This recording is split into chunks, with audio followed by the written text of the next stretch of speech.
অনলাইনে যারা SIR form fill up করতে চান তাদের জন্য একটা টিউটোরিয়াল ভিডিও রইল। ওপরে দেওয়া লিঙ্কে ক্লিক করলে আপনার এই পেজটি খুলবে। এবার যদি আপনার মোবাইল নাম্বারের সাথে আধার ভোটার কার্ডের লিঙ্ক থাকে তাহলে এখানে মোবাইল নাম্বার দিয়ে ক্যাপচা দিলেই ওটিপি চলে আসবে, নাহলে আপনাকে এখানে গিয়ে সাইন আপ করতে হবে। যারা সাইন আপ করবেন তারা প্রথমে মোবাইল নাম্বার দেবেন এবং তারপরে আধার কার্ডে যা নাম রয়েছে ফার্স্ট নেম এবং লাস্ট নেম দেবেন। মোবাইল নাম্বার ক্যাপচা এবং ওটিপি দিয়ে সাইন আপ করলে আবার এই পেজটি খুলবে। সিলেক্ট স্টেট করে যার যেমন স্টেট ওয়েস্ট বেঙ্গল করবেন, এপিক নাম্বার দেবেন, সার্চ করবেন। সার্চ করলে দেখুন আপনার ডিটেলসটা মিলিয়ে নেবেন। মিলিয়ে নেওয়ার পর নিচে একটি অপশান রয়েছে মোবাইল নম্বর, সেখানে মোবাইল নম্বর দিয়ে সেন্ড ওটিপি করলে আপনার ফোনে একটি ওটিপি আসবে।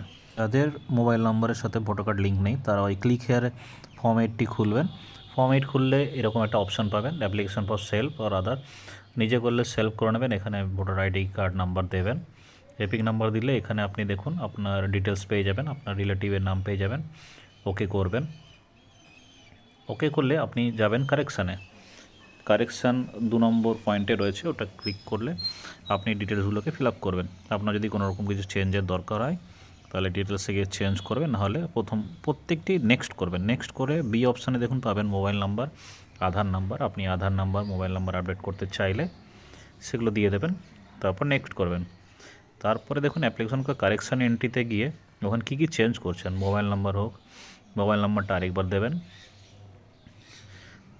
মোবাইল নাম্বারটা আরেকবার দেওয়ার পরে আবার নেক্সট করবেন। তারপর প্লেস অপশানে গিয়ে প্লেস লিখবেন, যেখানে থাকেন সেই অ্যাড্রেসটি লিখবেন, আবার নেক্সট করবেন। তারপর দেখুন একটা ক্যাপচা অপশান আসবে,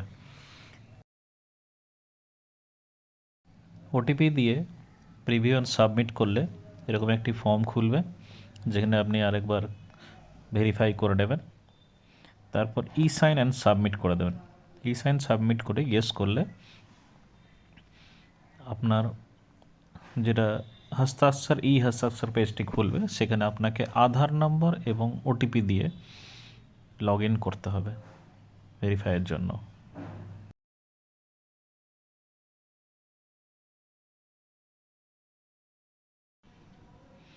আপনার ভেরিফাই হয়ে গেলে পুনরায় আপনার এই এনুমেরেশনের পেজটি খুলবে। এখানে আবার যখন আপনি মোবাইল আপনার স্টেট এবং এপিক নাম্বার দিয়ে সার্চ করবেন, যেহেতু আপনার মোবাইল নাম্বার রেজিস্ট্রেশন হয়ে গেছে, নিচে অপশানে মোবাইল নাম্বার দিয়ে ওটিপি করলেই আপনার যে এসআইআর যে ফর্ম দেয়া হচ্ছে সেই রকম একটি পেজ খুলবে। প্রথমে আপনি ডেট অফ বার্থ দেবেন, মোবাইল নাম্বার দেবেন, আধার কার্ড দেবেন, তারপরে father epic number, mother epic number. আগে এপিক নাম্বারটা লিখলে অটোমেটিক বাবা মায়ের নাম আপনার লেফট সাইডে চলে আসবে।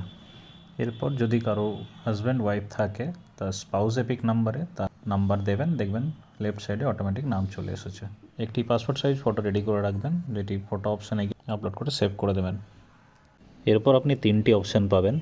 প্রথম অপশানে দেখুন আপনার নাম লিস্টে থাকবে 2002-এর, নাহলে আপনার বাবা মার নাম থাকবে, নাহলে কারোই থাকবে। আপনার নাম লিস্টে থাকে তাহলে অপশান সিলেক্ট করে নিচের অপশানগুলি পূরণ করবেন। যদি আপনার বাবা মার নাম লিস্টে থাকে তাহলে বাবা মার নাম সেকেন্ড অপশান সিলেক্ট করে state, assembly number, serial number 2002 fill up করবেন। দেখবেন যদি আপনার বাবার নাম থাকে তাহলে সেটা লেফট অপশানে আসবে, যদি আপনার থাকে তাহলে রাইট অপশানে আসবে। এবার ডিটেলসটা পূরণ হয়ে যাবে। তারপরে ডান দিকে দেখুন সবুজ সাবমিট অপশান আসবে। সাবমিট হয়ে যাওয়ার পর এরকম একটি আপনাকে রিসিপ্ট দেওয়া হবে, যেটি আপনি ডাউনলোড করে